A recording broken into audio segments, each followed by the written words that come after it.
गुरुजी सदा सहाय। जय गुरुजी। अथ श्री शिव महापुराणे चतुर्थकोटिरुद्र संहिता अथ 40 ऋषय उचुः सूत ते वचनं श्रुत्वा परानन्दं वयं गता विस्तराक्तथप्रीत्या तदेव व्रतमुत्तमं कृतं पुरा च केनेह सुते तद्व्रतमुतं कृत्वाप्यज्ञा न तस्यैव प्राप्तं किं फलमुत्तमं। सूत उवाच श्रूयता मृषयः सर्वे कथयामि पुरातनम् इतिहासं निषादस्य सर्वपापप्रणाशनं। पुरा कश्चिद्वने भिल्लो नाम्ना ह्यासीत् गुरुद्रुः कुटुम्बी बलवान् क्रूरकर्म परायणः निरन्तरं वने गत्वा मृगान् हन्ति स्म नित्यशः चौर्य च विविधं तत्र करोति स्म वने वसन्। बाल्यादारभ्य तेनेह कृतं किञ्चित् शुभं नहि महान् कालो व्यतीयाय वने तस्य दुरात्मनः कदाचिच्छिवरात्रिष्व प्राप्तासि तत्र शोभना न दुरात्मा स्म जानाति महद्व न निवास्कृत। एतस्मिन् समये भिल्लो मात्रा पित्रा स्त्रिया तथा प्रार्थितश्च क्षुधाविष्ठैर्भक्ष्यं देहि वनेचर इति सम्प्रार्थितः सोऽपि धनुरादाय सत्वरं जगाम मृगहिंसार्थ बभ्रम सकलं वनं। दैवयोगात् तदा तेन न प्राप्तं किञ्चिदेव हि अस्तं प्राप्तस्तदा सूर्यः स वै दुःखमुपागतः किं कर्तव्यं गन्तव्यं न प्राप्तं मेद्ध किञ्चन। बालाश्व ये गृहे तेषां किं पत्रोश्व भविष्यति मदीयं वै कलत्रं च तस्या किञ्चिद्भविष्यति किञ्चित् गृहीत्वा हि मया गन्तव्यं नान्यथा भवेत्। इत्थं विचार्य स व्याधो जलाशयसमीपगः जलावतरणं तत्र गत्वा स्वयं स्थितः अवश्यमत्र कश्चिद्वै जीवश्वैवागमिष्यति तं हत्वा स्वगृहं प्रीत्या यास्यामि कृतकार्यकः इति मत्वा स वै वृक्षम् एकं बिल्वेति संज्ञकं समारुह्य स्थितस्तत्र जलमादाय बिल्लकः कदा यास्यति कश्चिद्वै कदा हन्यामहं पुनः इति बुद्धिं समास्थाय स्थितोऽसोक्षुतृषान्वितः तत्रात्रो प्रथमे यामे मृगीत्वेका समागता तृषार्ता चकिता सा च प्रोत्फालं कुर्वती तदा तां दृष्ट्वा च तदा तेन तद्वधार्थमथोषरः संह्यश्रेष्ठ न धृतं बाणं धनुषि स्वे हि सन्धते इत्येवं कुर्वतस्तस्य जलं बिल्वदलानि च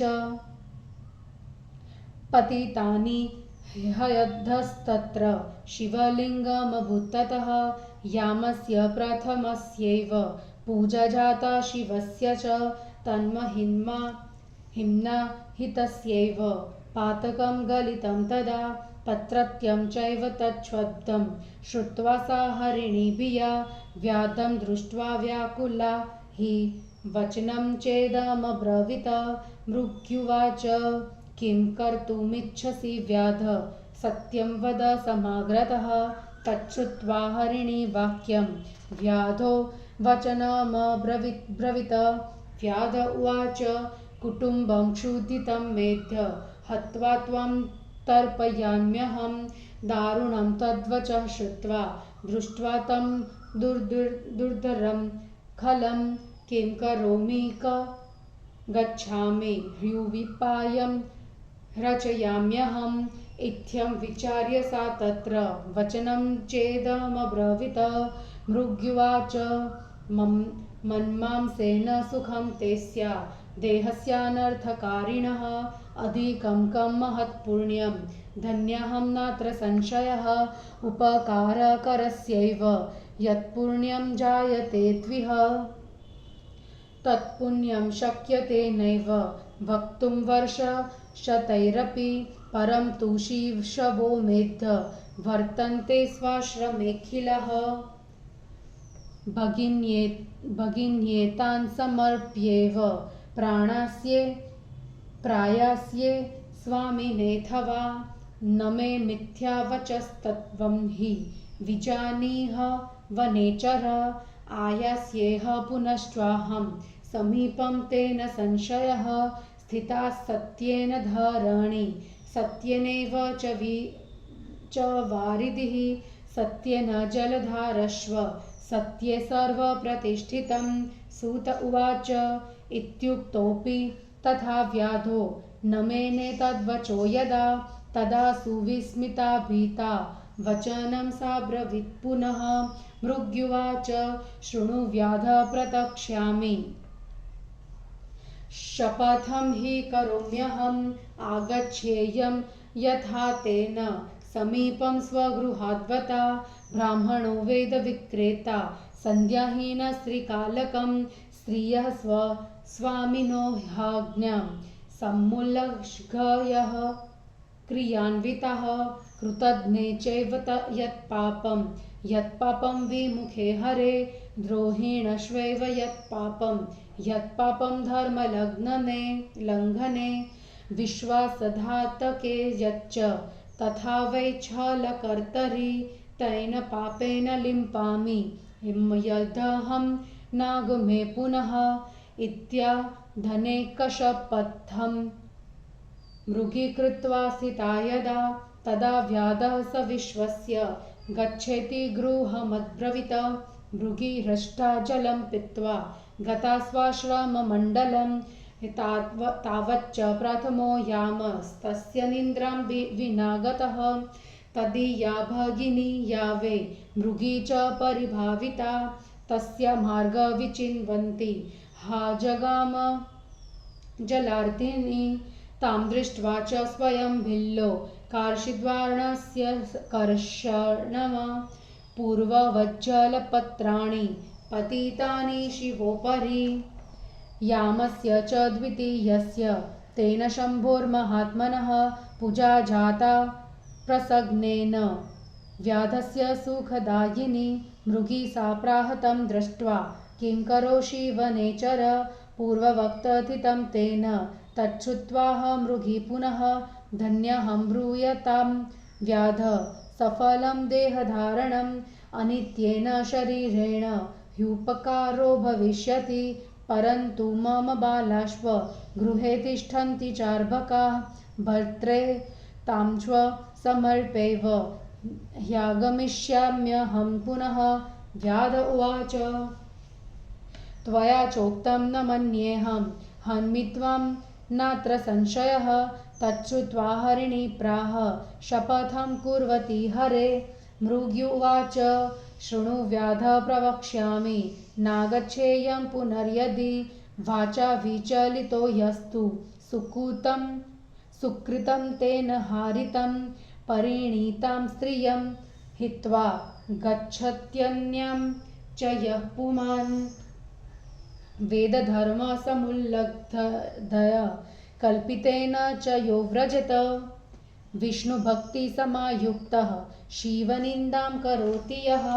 पित्रो क्षयाहमासाद् शून्यं चैव क्रमेदिह कृत्वा च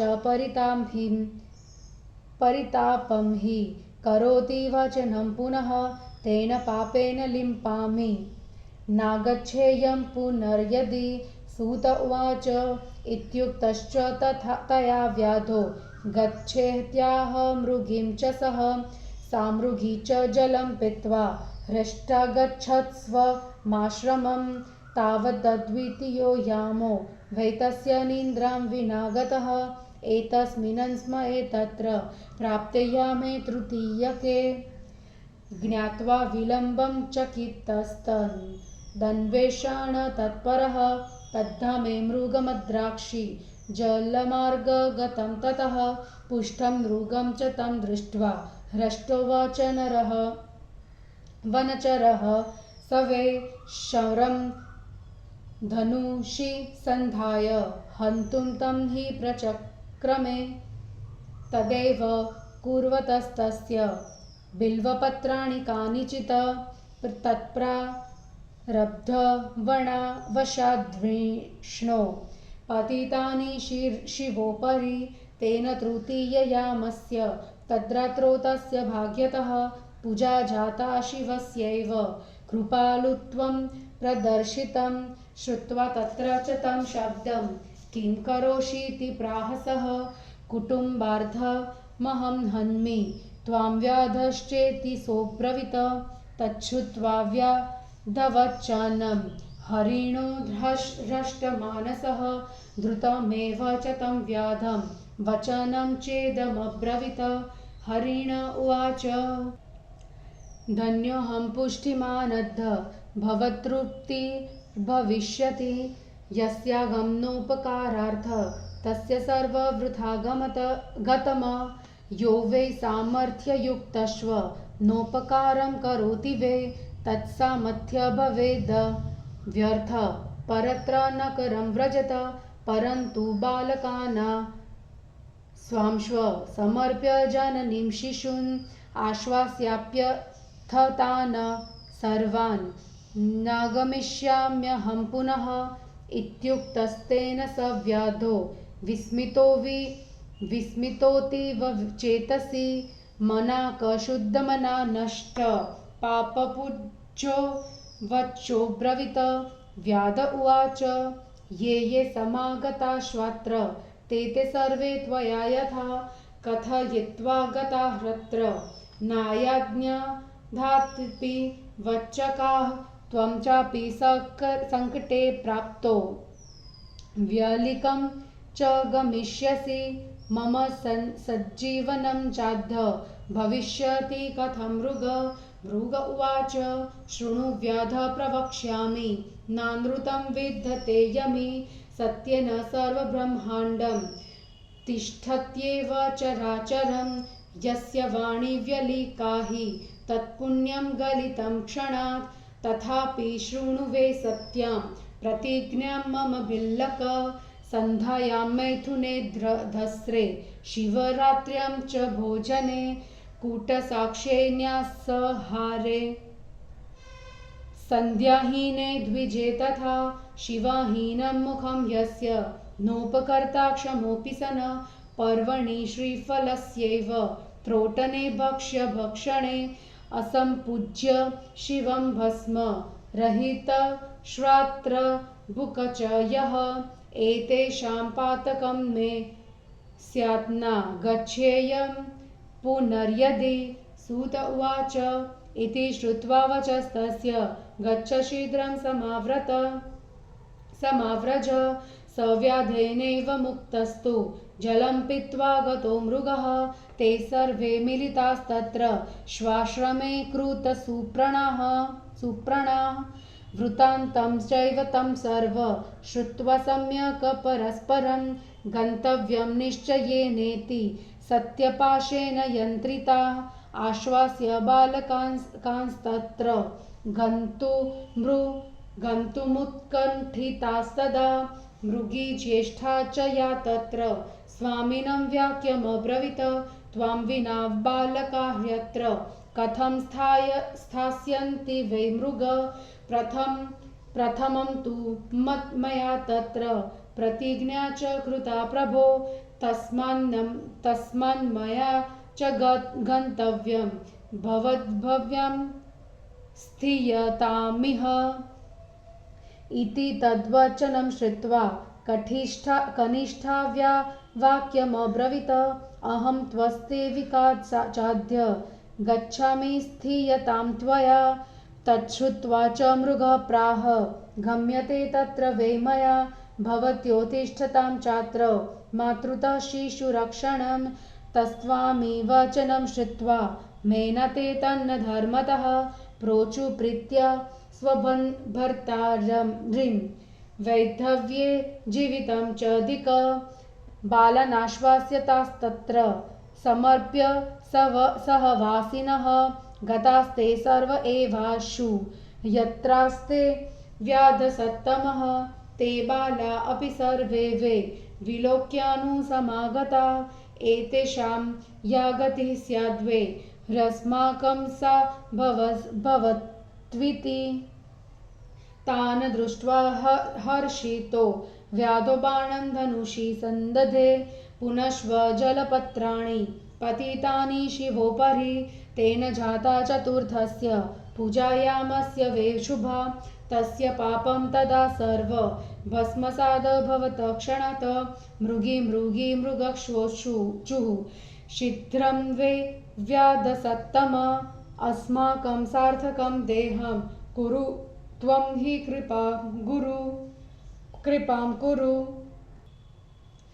इति तेषां वच श्रुत्वा व्याधो विस्मयमागतः शिवपूजाप्रभावेण ज्ञानं दुर्लभमात्पवान् एते धन्या मृगाश्चैव ज्ञानहीना सुसम्मता स्वीयेनैव शरीरेण परोपकारेणे रता मानुष्यं जन्म सम्प्राप्य साधितं किं मया धुना परकीयं च सम्पीय शरीरं पोषितं मया कुटुम्बं पोषितं नित्यं कृत्वा पापान्यनेकशः एवं पापानि हा कृत्वा का गतिर्मे भविष्यति कां वा गतिं गमिष्यामि पातकं जन्मतः कृतम् इदानीं चिन्तयाम्येवं दिग्दिक च जीवनं मम इति ज्ञानं समापन्नो बाणं संवारयस्तदा गम्यतां च मृगश्रेष्ठा धन्यास्थ इति चाब्रवीत इत्युक्ते च तदा तेन प्रसन्नः शङ्करस्तदा पूजितं च स्वरूपं हि दर्शयामास सम्मतः संस्पृश्य कृपया शम्भुस्तं व्याधं प्रीतितो ब्रवीत वरं ब्रूहि प्रसन्नोऽस्मि व्रते नानेन भिल्लकः व्याधोऽपि शिवरूपं च दृष्ट्वा मुक्तो भवत्क्षणात् पपात शिवपादाग्रे सर्वपाप्राप्तमिति ब्रुवन् शिवोऽपि सुप्रसन्नात्मा नाम दत्त्वा गुहेति च विलोक्य तं कृपादृष्ट्या तस्मै दिव्यान् वरान्नदात् शिव उवाच शृणु व्याधाद्भोगांस्त्वं भुङ्क्ष्व दिव्यान्यथेप्सितां राजधानीं समाश्रित्य शृङ्गवेरपुरे पराम् अनपाया वंशवृद्धिः श्लाघनीया सुरैरपि गृहे रामस्तव व्याध समायास्यति निश्चितं करिष्यति त्वया मैत्रीं मद्भक्तसहकारकः मत्से वासक्तचेतास्त्वं मुक्तिं यास्यसि दुर्लभां सूत उवाच एतस्मिन्नन्तरे ते तु कृत्वा शङ्करदर्शनं सर्वप्रणम्य सन्मुक्तिं मृगयोनिः परपेदिरे विमानं च समारुह्य दिव्यदेहा गतास्तदा शिवदर्शनमात्रेण शापमुक्ता दिवङ्गता व्याधेश्वरः शिवो जातः पर्वते ह्यर्बुदाचले दर्शनात् पूजनास्तद्धो भुक्तिमुक्तिप्रदायकः व्याधोऽपि तद्दिनान्नूनं भोगान् स सुरसत्तम भुक्त्वा रामकृपां प्राप्य शिवसायुज्यमात्पवान् अज्ञानात् स व्रतश्चैतत् कृत्वा सायुज्यमाप्तवान् किं पुनर्भक्तिसम्पन्ना यान्ति तन्मयतां शुभाम् विचार्य सर्वशास्त्राणि धर्मश्चैवाप्यनेकशः शिवरात्रिव्रतमेदं सर्वोत्कृष्टं प्रकीर्तितं व्रतानि विविधान्यत्र तीर्थानि विविधानि च दानानि च विचित्राणि मखाश्व विविधास्तथा तपांसि विविधान्येव जपाश्चैवाप्यनेकशः नैतेन समतां यान्नि शिवरात्रिव्रतेन च तस्माच्छुभतरं चैत कर्तव्यं हितमित्सुभिः शिवरात्रिव्रतं दिव्यं भुक्तिमुक्तिप्रदं सदा एतत् सर्वसमाख्यातं शिवरात्रिव्रतं शुभं व्रतराजेति विख्यातं किं मन्यत् श्रोतुमिच्छसि। इति श्री शिवमहापुराणे चतुर्थकोटिरुद्रसंहितायां व्यादेश्वर माहात्म्ये शिवरात्रिव्रतमाहात्म्यवर्णनं नाम 40वाध्यायः। हिंदी अनुवाद। ऋषियों ने कहा, हे सूत जी, आपके वचनों को सुनकर हमें आनंद मिला। अब उसी व्रत को विस्तार से कहिए। हे सूत जी, सबसे पहले यह व्रत किसने किया और अज्ञानता से करने पर भी इसका क्या फल मिला? सूत जी ने कहा, हे ऋषियों, आप सब सुनिए। मैं एक निषाद का पुराना पापनाशक इतिहास सुनाता हूँ। पहले किसी वन में गुरुद्रोही क्रूर कर्म करने वाला बलवान तथा हिंसक एक बील कुटुंब के साथ रहता था। वह प्रतिदिन वन में जाकर मृगों को मारा करता था। वन में रहता हुआ वह अनेक प्रकार से चोरी करता था। बचपन से लेकर उसने कोई शुभ कार्य नहीं किया था। उस दुष्ट का उस वन में बहुत समय बीत गया। किसी समय शिवरात्रि पर्व आ गया। वह बहुत बड़ा जंगली दुष्ट इसके महत्व को नहीं जानता था। उस दिन उसके भूखे माता पिता स्त्री ने उससे कहा, हे वनेचर, हमें कुछ खाने को दो। ऐसा कहने पर वह भी धनुष लेकर शीघ्र मृगों का वध करने के लिए वन में घूमने लगा। संयोगवश आज उसने कोई प्राणी नहीं देखा।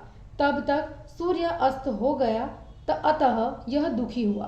क्या करना चाहिए, कहाँ जाना चाहिए? मुझे आज कुछ नहीं मिला। माता पिता तथा बच्चों का आज क्या होगा? मेरी स्त्री की कुछ संतान होने वाली है, उसका भी क्या होगा? कुछ लेकर ही मुझे घर जाना चाहिए, नहीं तो मैं घर नहीं जाऊंगा। ऐसा विचार कर वह व्याध जलाशय के पास गया और पानी के घाट पर जाकर बैठ गया। अवश्य ही यहाँ कोई प्राणी आएगा, उसे मारकर सफल मनोरथ हो घर जाऊंगा। ऐसा सोचकर पात्र में जल लेकर एक बेल के पेड़ पर वह बील चढ़ गया। कब कोई प्राणी आएगा, कब मैं उसे मारूं, ऐसा वह भूखा प्यासा सोचता रहा। उस रात के पहले पहर में एक प्यासी मृगी हाँफती हुई चकित होकर वहां आई। हे विष्णु जी, उसे देखकर प्रसन्न होकर उसे मारने के लिए उसने धनुष पर बाण चढ़ाया। ऐसा करते ही उसके पास में रखा हुआ जल बेलपत्र के साथ नीचे शिवलिंग पर गिरा। इससे उसके पहले पहर की शिव पूजा हो गई और उसकी महिमा से उसके पाप नष्ट हो गए। उसके जल गिरने के शब्द को सुनकर वह हरिणी उस व्याध को देखकर व्याकुल होकर कहने लगी। मृगी ने कहा, हे व्याध, तू क्या करना चाहता है? मेरे सामने सत्य कह। हरिणी की इस बात को सुनकर व्याध ने कहा, मेरा परिवार भूखा है, मैं तुझे मारकर उन्हें तृप्त करूंगा। उस दुष्ट व्याध के कठोर वचन को सुनकर मैं क्या करूं, कहाँ जाऊं, कौन सा उपाय करूं? यह सोचकर मृगी ने कहा, अनर्थकारी यदि मेरे मांस से तुझे सुख है तो मैं धन्य हूँ, मुझे तो बहुत पुण्य मिलेगा। उपकार करने वाले को जो पुण्य मिलता है उसका वर्णन सैकड़ों वर्षों में नहीं किया जा सकता। परंतु मेरे बच्चे को मेरे आश्रम में है, उन्हें मैं अपनी बहन अथवा अपने स्वामी को सौंपकर लौट आऊंगी। हे वनेचर, मेरी बात को तू झूठ मत समझना, मैं निसंदेह तेरे पास आऊंगी। सत्य से यह पृथ्वी टिकी है, सत्य से ही समुद्र टिके हैं, सत्य से ही जलाधाराएं, ये सब सत्य पर ही स्थित है। सूत जी ने कहा। इतना कहने पर भी जब व्याध ने उसकी बात नहीं मानी, तब चकित एवं भयभीत होकर उसने फिर कहा। मृगी ने कहा, हे व्याध सुन, मैं शपथ पूर्वक कह रही हूं, यदि मैं घर जाकर तुम्हारे पास नहीं आई तो तीनों समय संध्या करने वाला तथा वेद विक्रेता ब्राह्मण, अपने पति की आज्ञा से विपरीत कार्य करने वाली स्त्री, कृतज्ञ को जो पाप होता है, जो पाप हरिविमुख को होता है, गुरुद्रोही को जो पाप होता है, धर्म का उल्लंघन करने में जो पाप होता है, विश्वासघाती तथा छली को जो पाप होता है, यदि मैं नहीं आऊंगी तो मुझे वह पाप लगेगा।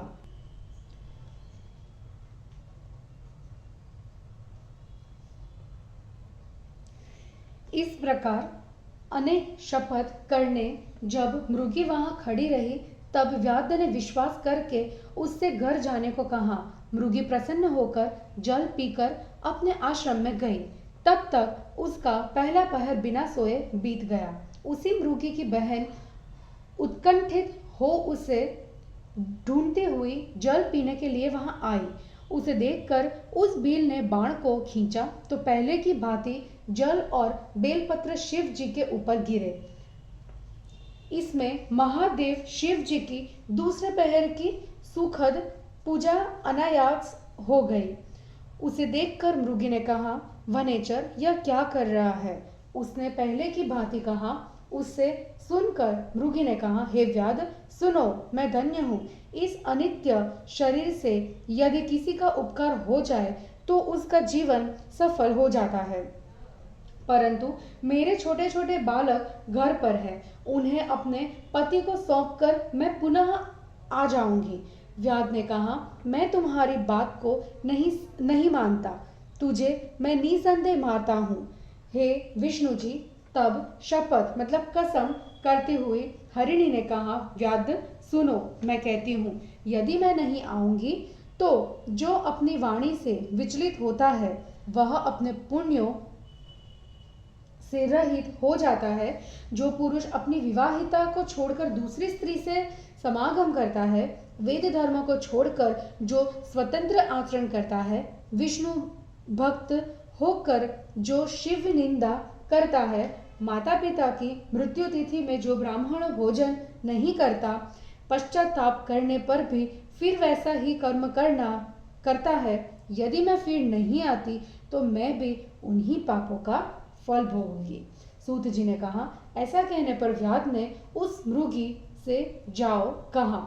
वह भी प्रसन्न होकर जल पीकर अपने आश्रम को गई। तब तक उसका दूसरा पहर भी बिना सोए बीत गया। तब तक तीसरा पहर प्रारंभ हो गया। उसके बाद उसके आने में देर होते देखकर व्याध उसे ढूंढने लगा। तब तीसरे पहर में उसने एक मृग को जल मार्ग की ओर आता देखा। उस हृष्ट पृष्ठ मृग को देखकर धनुष में बाण चढ़ाकर उसे मारने के लिए तैयार हुआ। हे विष्णु जी, बाण चढ़ाते हुए उसके हाथ से कुछ जल तथा बेल के पत्ते शिव जी पर भाग्यवश गिरे। इससे उसका रात में तीसरे पहर का शिव पूजन हुआ और शिव ने उस पर अपनी दयालुता दिखलाई। उस शब्द को सुनकर मृग ने कहा, यह क्या कर रहा है? तब व्याध ने कहा, मैं परिवार के पालन पोषण के लिए तुझे मारता हूँ। व्याध की बात को सुनकर प्रसन्न चित्त हो शीघ्र ही उस व्याध को यह वचन कहा। हरिण ने कहा, मैं धन्य हूँ, मोटा ताजा हूँ, मुझसे आज आपकी तृप्ति होगी। जिसका शरीर उपकार में नहीं आया उसका जीवन व्यर्थ गया। जो समर्थ होते हुए उपकार नहीं करता उसका समर्थ होना व्यर्थ है। वह नरकगामी होता है, परंतु मैं अपने बालकों को उनकी माता को सौंपकर उन्हें आश्वस्त करके पुनः आ जाऊंगा। ऐसा कहने पर वह व्याध मन ही मन आश्चर्य करने लगा। थोड़े से शुद्ध मन वाले पाप रहित उस व्याध ने कहा, जो जो यहाँ आए वे सब तुम्हारी भांति कहकर चले गए।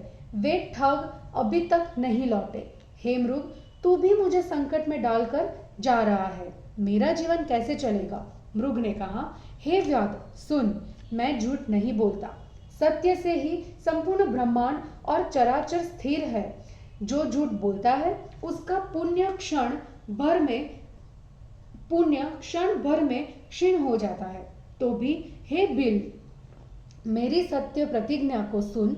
संध्या के समय मैथुन करने से, शिवरात्रि के दिन भोजन करने से, झूठी गवाही धरोहर का अपहरण करना, संध्याहीन ब्राह्मण शिव भजन रहित मुख समर्थ होते हुए भी उपकार न करता, शिव पर्व के दिन बैल तोड़ना, अभक्ष्य को खाना, बिना भस्म धारण किए शिवजी की पूजा एवं शिवजी की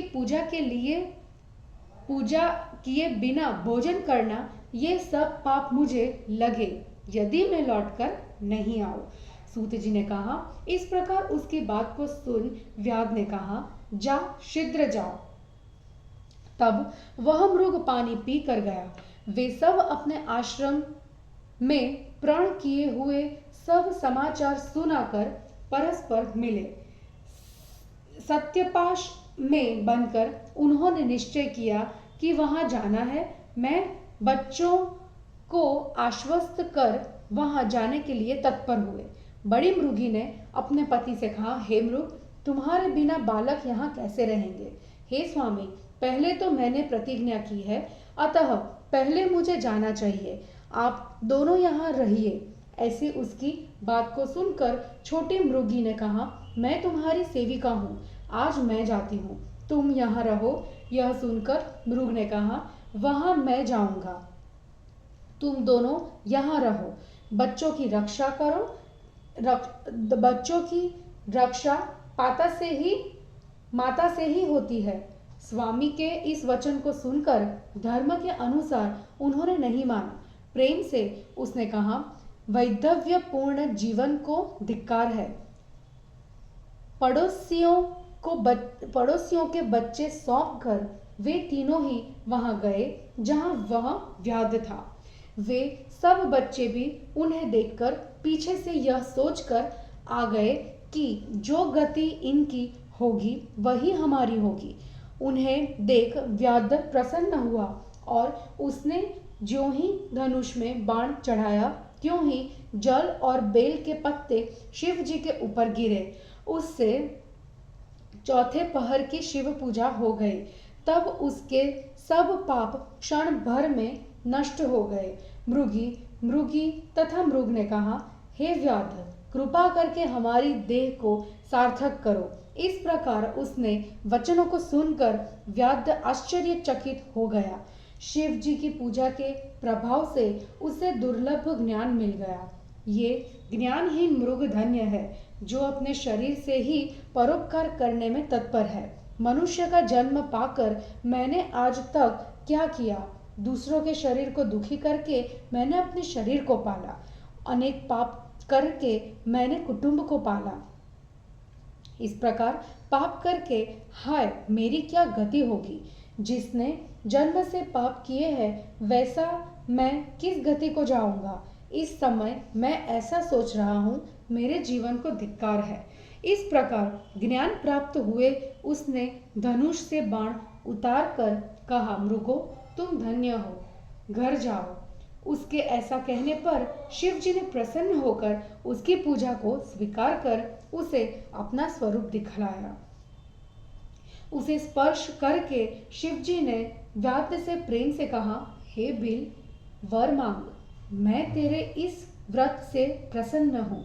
वह व्याध भी शिव जी के रूप को देखकर तत्क्षण मुक्त हो गया और मुझे सब कुछ मिल गया, कहता हुआ शिव जी के चरणों में गिरा। शिव जी ने भी प्रसन्न होकर उसे गु नाम से संबोधित कर तथा कृपा दृष्टि से देखकर अलौकिक वर दिए। शिव जी ने कहा, हे व्याध, सुनो, तुम इच्छित सुखों को भोगकर श्रृंगवीरपुर की राजधानी में जाकर निवास करो। तेरी अविनाशी वंश वृद्धि होगी, देवता भी उनकी प्रशंसा करेंगे। हे व्याध, तेरे घर श्री राम आएंगे, तुम्हारे साथ मित्रता करेंगे, क्योंकि मेरे भक्तों के साथ वे प्रेम करते हैं। मेरी सेवा में तत्पर रहने से तुम दुर्लभ मुक्ति पाओगे। सूत जी ने कहा, इस बीच में वे मृग भी शिव जी का दर्शन पाकर उन्हें प्रणाम कर मृग योनि से मुक्त हो गए।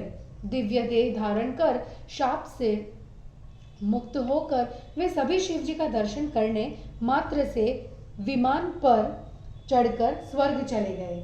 तब से शिव जी अर्बुदाचल में व्यागेश्वर नाम से प्रसिद्ध हुए, जिनका दर्शन तथा पूजन करने से शीघ्र भुक्ति मुक्ति मिलती है।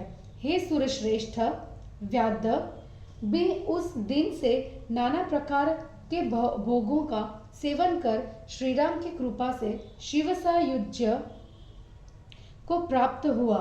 वह अनजाने में इस व्रत को धारण किया था, फिर भी उसे सायुज्य मुक्ति मिली और जो भक्तिपूर्वक पूजा करते हैं वे तो तन्मय हो जाते हैं। सभी शास्त्रों तथा अनेक धर्मशास्त्रों का विचार कर यह शिवरात्रि व्रत सर्वोत्तम कहा गया है। यहाँ अनेक व्रत, तीर्थ, दान तथा यज्ञों का वर्णन किया गया है। तब जब इनका भी वर्णन है, परंतु वे शिवरात्रि की समानता को प्राप्त नहीं कर सकते।